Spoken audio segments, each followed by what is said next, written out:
बिस्मिल्लाहिर्रहमानिर्रहीम। BSc botany का आज का जो हमारा लेक्चर है वो है मैकेनिज्म ऑफ ट्रांसडक्शन। तो हमने अपने प्रीवियस लेक्चर में जो है वो कॉन्जुगेशन को, ट्रांसफॉर्मेशन को डिटेल के साथ स्टडी किया था।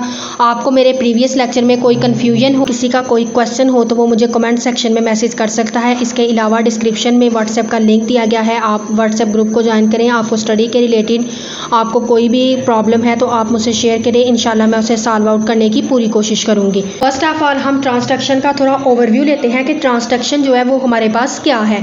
तो ट्रांसडक्शन जो है वो ट्रांसमिशन है of double stand piece of DNA from a donor cell to recipient cell. Transduction में हमारे पास डबल स्टैंडर्ड डीएनए जो है वो डोनर सेल से रेसिपिएंट सेल तक जाता है थ्रू थर्ड पार्टी, जिसको हम क्या कहते हैं, बैक्टीरियोफेज। तो इसका फिनोमिना जो है वो जिंडर और लेडरबर्ग ने 1952 में दिया था, जब वो सर्च कर रहा था सेक्सुअल कॉन्जुगेशन साल्मोनेला टेफिमोरियम के ऊपर, जो कि एक बैक्टीरियम है और टाइफाइड को काज करता है माउस के अंदर।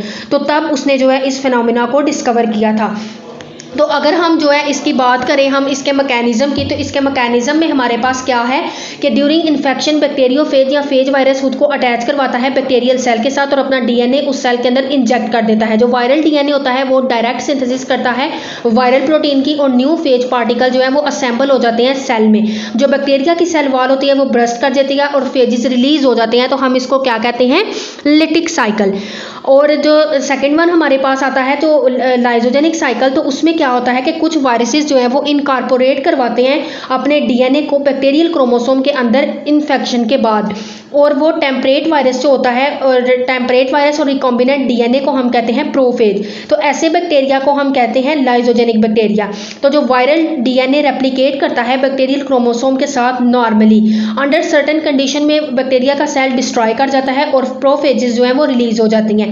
जब वो प्रोफेजेस इन्फेक्ट करती हैं फिर अदर बैक्टीरिया को और ट्रांसफर करती हैं डोनर बैक्टीरियल डीएनए को रेसिपिएंट बैक्टीरियल डीएनए में। तो इस तरह से फेज वायरस जो है वो सर्व करता है as a vector between a donor और रेसिपिएंट सेल। अब ये ट्रांसडक्शन इन बैक्टीरिया में देखें तो हमारे पास जो वायरस है वो आके बैक्टीरिया की सरफेस के साथ जो है वो अटैच हुआ है, बैक्टीरिया की सरफेस के साथ वो अटैच हो जाएगा। अटैच होने के बाद वायरल डीएनए जो है वो इनकॉर्पोरेट कर गया है बैक्टीरियल सेल के अंदर, और वो क्रोमोसोम के साथ जो है वो नॉर्मली जो है वो देखें एक साइड पे लिटिक साइकिल है और एक साइड पे लाइजोजेनिक साइकिल है। तो लिटिक साइकिल में हमने पढ़ा है कि लिटिक साइकिल में जो डीएनए होता है वो वायरल प्रोटीन और न्यू फेजिस पार्टिकल के साथ असेंबल करता है और उसके बाद उसकी बहुत सारी कॉपीज रेडी कर लेते हैं और बैक्टीरिया का सेल ब्रस्ट कर जाता है। तो लाइजोजेनिक में वो उसके क्रोमोसोम के साथ अटैच हो जाता है। तो इस तरह से बैक्टीरिया के आगे दो स्पेशल जो है वो टाइप्स आती हैं, जनरलाइज्ड ट्रांसडक्शन और स्पेशलाइज्ड ट्रांसडक्शन। तो हम देखते हैं कि ट्रांसडक्शन जो है वो क्या है।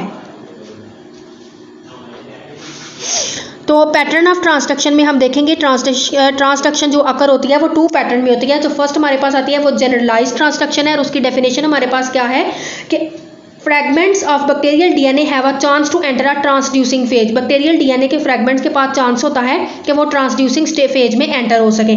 इस प्रोसेस को हम कहते हैं generalised transduction.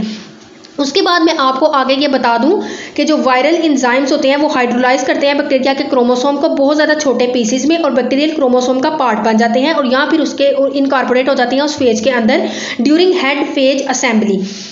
It is usually not associated with any viral DNA. वो किसी वायरल डीएनए के साथ एसोसिएट नहीं होते हैं। एक लार्ज पॉपुलेशन जो है वो ट्रांसड्यूस होती है फेजेस की, वो कैरी करती है डिफरेंट फ्रैगमेंट को जो बैक्टीरियल क्रोमोसोम के होते हैं और उन्हें प्रोड्यूस करवाती है।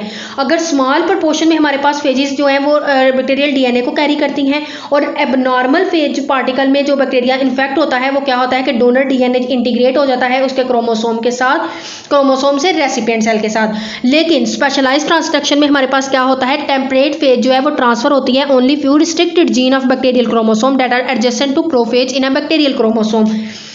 इस टाइप की ट्रांसडक्शन में ऐसा होता है कि जो टेम्परेट फेज होती है वो ट्रांसफर होती है सिर्फ फ्यू रिस्ट्रिक्टेड जीन के साथ बैक्टीरियल क्रोमोसोम के और एडजेसेंट हो जाती है प्रोफेज के साथ इन अ बैक्टीरियल क्रोमोसोम। इस वजह से हम इसको कहते हैं रिस्ट्रिक्टेड ट्रांसडक्शन में क्या होता है, ये अकर करती है बैक्टीरियोफेज जीनोम के साथ जब वो आफ्टर बिकमिंग इंटीग्रेट करते हैं प्रोफेज के साथ। तो ये हमारे पास आप पिक्चर में देख सकते हैं जनरलाइज्ड ट्रांसडक्शन और स्पेशलाइज्ड ट्रांसडक्शन की जो है वो पिक्चर है। इसमें फेज डीएनए है, फेज डीएनए जो है इन्फेक्ट करता है बैक्टीरियल सेल को, होस्ट डीएनए हाइड्रोलाइज करता है उसे छोटे छोटे पीसीज में और फेज डीएनए प्रोटीन्स और बनती हैं प्रोटीन। और कईनली जो बैक्टीरियल डीएनए फ्रेगमेंट होते हैं वो पैक हो जाते हैं फेज कैप्सिड के अंदर। ठीक है। इसी तरह अगर हम स्पेशलाइज ट्रांसक्रिप्शन की बात करें तो बैक्टीरियल डीएनए और प्रोफेज डीएनए है, वो बैक्टीरियल सेल जो है प्रोफेज इंटीग्रेट करता है बिटवीन ए एंड बी, यानी कि बैक्टीरियल डीएनए और प्रोफेज डीएनए में। और क्या होता है कि प्रोफेज डीएनए एग्जिस्ट करता है incorrectly taking at joining the bacterial DNA within. फिर प्रोफेज पार्टिकल क्या करते हैं, वो कैरी करते हैं बैक्टीरियल डीएनए को, और इस तरह से हमारे पास रिकॉम्बिनेंट बैक्टीरिया जो हैं वो बनते हैं। तो आपको मेरे इस ट्रांसक्रिप्शन के लेक्चर में कोई कन्फ्यूजन हो या किसी का कोई क्वेश्चन हो तो वो मुझे कमेंट सेक्शन में मैसेज कर सकता है।